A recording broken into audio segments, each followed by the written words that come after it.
እንኳን ደህና መጣችሁ።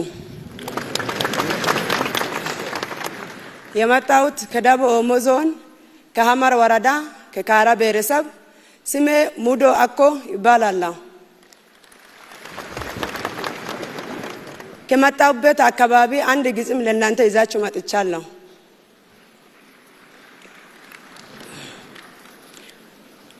ወገኖቼ ዛሬ በፊታችሁ የቆምኩት አንዲት እንደ ኢትዮጵያዊት ሴት ነኝ። ነገር ግን እጆቼ ትንሽ ይንቀጠቀጣሉ።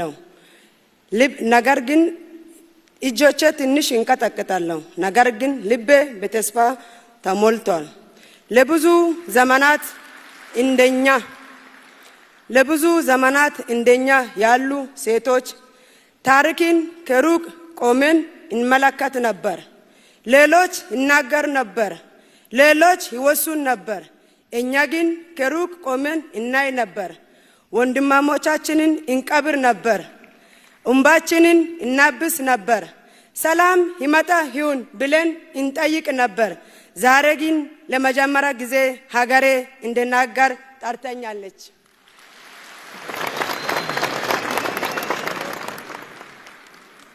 ይህ የኔ ብቻ ድምጽ አይደለም። ይህ ከሩቅ ያሉት ሴቶችና እናቶች ድምጽ ነው።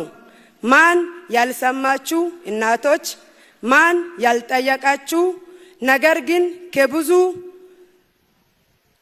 ከብዙ በፊት ያሉት ኢትዮጵያ የወደዱ የሰዎች ድምጽ ነው። ዛሬ ኢትዮጵያ እያዳመጠች ነው። ባለመነጋገራችን ብዙ አጥተናል። ያተረፈኑ ነገር እንባ መቀበር ተጨምሮ ጥላቻ፣ ሐዘን፣ በቀል ነው። እሳት ቤት ብትገነባ ኖሮ ኢትዮጵያ ከዘመናት በፊት በተገነባች ነበር።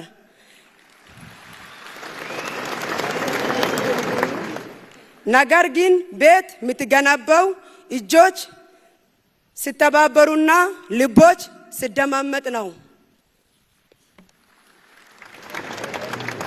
ኢትዮጵያ የእናንተ የኛ የሁላችንን ናት።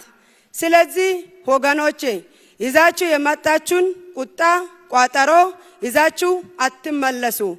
ተመካከራችሁ